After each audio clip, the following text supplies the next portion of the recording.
ان کے حقوق کی ادائیگی نہیں ہو رہی ہے تو پھر آپ سے آپ کی وراثت میں دی گئی ساری جائیداد چھین کر کے پھر ان کے حوالے کر دی جائے گی۔ یہ سپریم کورٹ کا ایک تاریخی فیصلہ تھا جو آج کل کے ان ظالم جو اولاد کے سلسلے میں لیا گیا ہے، بہت صحیح فیصلہ، اور اس فیصلے کو سراہا گیا تھا اس طبقے میں جو طبقہ والدین کو بڑی وقعت کی نگاہ سے دیکھتا ہے اور جو ہے بڑی عزت کی نگاہ سے دیکھتا ہے۔ ناظرین، دلت قبائلی طبقات اور پسماندہ گروہوں کے مشترکہ پلیٹ فارم بھارتی وکاس الائنس کے سربراہوں نے آل انڈیا مسلم پسندہ بورڈ کی ذمہ داران کے ساتھ ایک میٹنگ میں اس بات کا یقین دلایا ہے کہ وہ مرکزی حکومت کے ذریعے پیش کردہ وقف ترمیمی بل کو انتہائی خطرناک، وقف املاک کو تباہ کرنے والا اور انہیں ہڑپنے کی ایک مذموم سازش سمجھتے ہیں اور اس کو روکنے کے لیے ہر ممکن جدوجہد کریں گے۔ کل ممبئی میں دونوں تنظیموں کے ذمہ داران نے اس پر اتفاق کیا کہ ملک جن حالات سے گزر رہا ہے، جس میں ایک طرف ملک کے دستور کو ختم کرنے یا اسے غیر مؤثر بنانے کی کوشش کی جا رہی ہے، تو وہیں دوسری طرف سماج کے کمزور، محروم و مظلوم طبقات اور اقلیتوں کے بنیادی حقوق کو پامال کیا جا رہا ہے۔ جو عناصر برسر اقتدار ہیں انہیں شہریوں کے بنیادی اور اہم مسائل سے کوئی دلچسپی نہیں ہے، بلکہ وہ ملک میں مسلمانوں کے خلاف نفرت کا ماحول پیدا اور ہندوؤں کو اکٹھا کر کے حکومت اور سماج پر اپنی بالادستی قائم کرنا چاہتے ہیں تاکہ منو اسمرتی پر مبنی ہندو راشٹر قائم کیا جا سکے، جس کے لیے وہ جھوٹ، کذب و افتراء پر مبنی من گھڑت کہانیوں اور قصوں کو پھیلا کر سماج کو دو حصوں میں پھاڑ کر اپنا الو سیدھا کر رہے ہیں۔ تفصیلی گفتگو کے بعد طے کیا گیا ہے کہ ملک محروم و مظلوم طبقات نیز اقلیتوں کو درپیش مسائل اور ان کے تدارک کے لیے مشترکہ حکمت عملی طے کرنے کے لیے دونوں پلیٹ فارموں کے منتخب افراد پر مشتمل ایک کور کمیٹی دہلی میں میٹنگ کرے گی۔ کور کمیٹی کی سفارشات کو بورڈ اور BVA کی منظوری کے بعد اس پر عمل درآمد کیا جائے گا۔ ڈاکٹر قاسم رسول الیاس نے آل انڈیا مسلم پسندہ بورڈ کا تعارف اس موقع پر پوش کرتے ہوئے ساری تفصیلات ان کے سامنے رکھنے کی کوشش کی تھی۔ BVA کے ذمہ داروں میں سے ڈاکٹر ایڈوکیٹ سریش مانے، شری بھگوان، شری صاحب سنگھ دھنگر اور شری ڈاکٹر بیلا رام گھوگرا، شری سدھارتھ پرمار اور بھی بہت سارے لوگ اور مختلف جو ہے تنظیموں سے، جو قبائلی تنظیمیں ہیں، پچھڑے طبقات کی تنظیمیں تھیں، دلتوں کی تنظیمیں تھیں، پسماندہ طبقات کی تھی، انہوں نے مل کر کے جو ہے یہ فیصلہ لیا ہے جو بہت ہی صحیح اور خوش آئند جو ہے اس سے فیصلے نکلیں گے، اس بات کا احساس کیا جا رہا ہے۔ ناظرین گرامی، غازہ پٹی میں 15 مہینوں کے قتل عام، ظالم دہشت صہیونی درندوں کے قتل عام کے بعد بالآخر فلسطینیوں کے لیے ایک خوشخبری ملی، اور وہ یہ ہے کہ جو ہے یہاں جنگ بندی معاہدے پر دستخط ہو چکے ہیں۔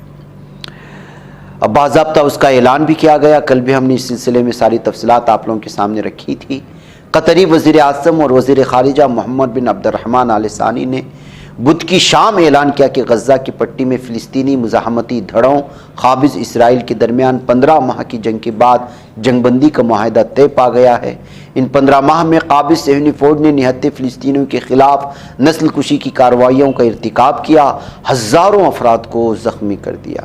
قطری وزیر اعظم نے اس بات پر زور دیا کہ مذاکرات میں شامل فریقین نے مذاکرات کو آگے بڑھانے کے لیے بھرپور کوششیں کی ہیں۔ اس معاہدے کے حصول میں اہم کردار ادا کرنے پر قطر کے شراکت داروں مصر اور امریکہ کا شکریہ ادا کیا گیا ہے۔ انہوں نے وضاحت کی کہ معاہدے کے ایگزیکٹو پہلوؤں کو مکمل کرنے کے لیے آج رات کام جاری رہے گا، اگلے اتوار سے اس پر عمل درآمد شروع کیا جائے گا۔ فریقین کے درمیان جنگ بندی کی ثالثی کرنے والے تینوں ممالک معاہدے کی شرائط اور اس کے مکمل نفاذ کو یقینی بنانے کے لیے مل کر کام کریں گے۔ جنگ بندی کے اعلان کے فوراً بعد غزہ کی پٹی میں خوشی کی لہر دوڑ گئی، ہر طرف اللہ اکبر کے نعروں سے فضا گونج اٹھی۔ عوام نے مزاحمت اور اس کی افسانوی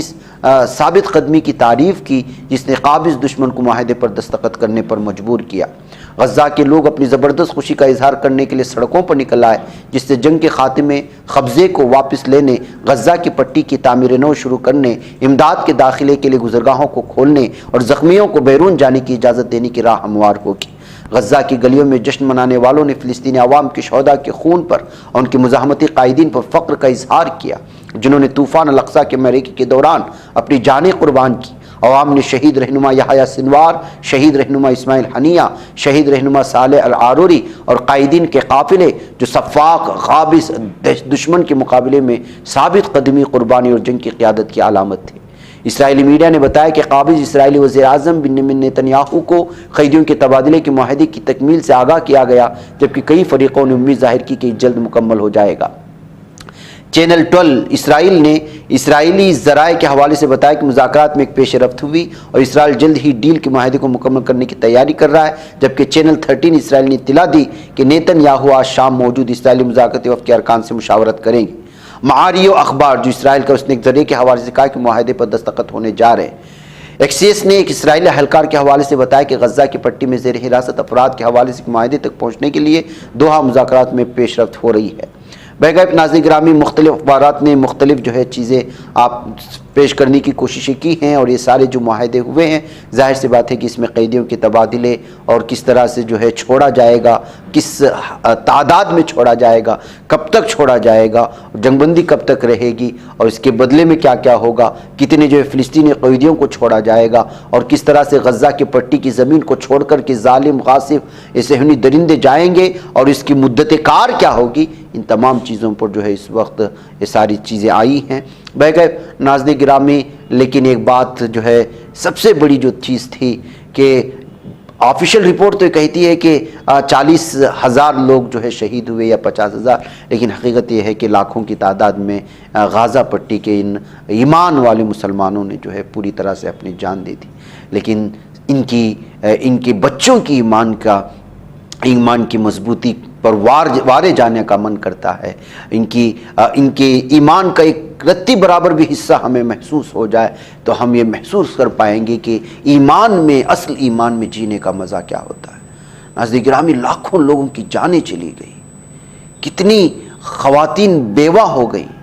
کتنوں نے اپنے شوہروں کو کھویا، کتنے ماؤں کی گودیں اجڑ گئی، کتنے والدین اپنے بچوں سے محروم ہو گئے، کتنے بچے یتیم و لاچار ہو گئے، کتنے زخمی پڑے ہوئے ہیں، بھوکے ہیں، پیاسے ہیں، زمینی آفتیں آ رہی ہیں، کیمپوں میں پانی گھس رہا ہے، سیلابی، ٹھنڈ سے نبرد آزما ہونے کے لیے کوئی مضبوط شال یا ان کے پاس کوئی بھی چیز نہیں ہے، لیکن ان کے خیموں سے قرآن پاک کی تلاوت کی آواز آتی ہے، شکایت کی نہیں۔ کبھی یہاں کے لوگوں میں، عام لوگوں میں شکایت کرتے ہوئے کبھی آپ نے نہیں دیکھا ہوگا کہ القسام اور حماس کے مجاہدین نے ہمیں مروا دیا۔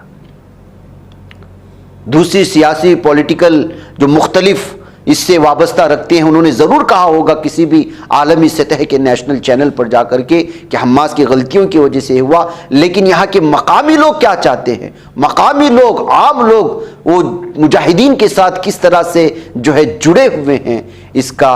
اندازہ ہم اسی بات سے لگا سکتے ہیں کہ بستی کی بستیاں اجڑ گئیں، ان کے سروں پر ان کے خیمے گرا دیے گئے، ان کی عمارتیں ان کے سروں پر گرا دی گئی، یہاں تک کہ ہزاروں کی لاشیں آج بھی ملبے تلے دبی پڑی ہیں، کئیوں کو نکالا گیا ہے۔ اب ملبہ صاف کرنے کے بعد حقیقت میں یہ تصویر آئے گی کہ کتنی شہادتیں ہوئی ہیں اور کتنا بڑا نقصان ہوا ہے۔ ان سب کے باوجود پیارے نظروں کے سامنے مر رہے ہیں، بچے اپنے والدین کے سامنے مر رہے ہیں، بچوں کے سامنے والدین دم توڑ رہے ہیں، بھائی کے سامنے بہن دم توڑ رہی ہے اور بہن کے سامنے بھائی دم توڑ رہا ہے، لیکن تمام کے زبانوں پر صرف اور صرف یہ ہے کہ وہ کامیاب ہو گئے اور ان کی زبان پر کلمہ لا الہ الا اللہ کا ورد ہوتا ہے۔ یہ حقیقت میں ناظرین گرامی ایمان کی کامیابی تھی۔ اتنا ہونے کے باوجود دنیا کا سب سے سپر پاور کہلائے جانے والا ظالم دہشت گرد امریکہ ملک جس ملک کے ساتھ ہے وہ اس سے بڑا دہشت گرد ہے، ساری کی ساری دنیا کی طاقتیں اس کے پیچھے کھڑی ہیں، اور صرف حماس اور اس کے مجاہدین، اس کی کچھ میزائل اور ایمان کی سب سے بڑی طاقت ان کے ساتھ تھی، جس کا نتیجہ یہ ہے کہ 15 مہینے گزر جانے کے باوجود، آسمان سروں پر گرائے جانے کے باوجود، یہ مجاہدین ان کے پائے استقامت میں رتی برابر بھی زلزال نہیں آیا۔ نتیجہ یہ ہوا کہ گھٹنے ٹیک کر کے جنگ بندی پر یہ اسرائیل مجبور ہوا۔ ناظرین مجھے اجازت دیں، السلام علیکم ورحمۃ اللہ وبرکاتہ۔ بچ پاتا ہے کوئی صحافی کی نگاہوں سے، ملاتا ہے یہ لوگوں کو محبت کی پناہوں سے، کرم اور درد مندی کا ہے ایک سنسار سیدھی بات، عزیمت جرأت و ہمت کا ہے اظہار سیدھی بات، عزیمت جرأت و ہمت کا ہے اظہار سیدھی بات۔ یہ چین الحق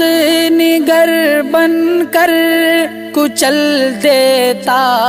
ہے فتنوں کو،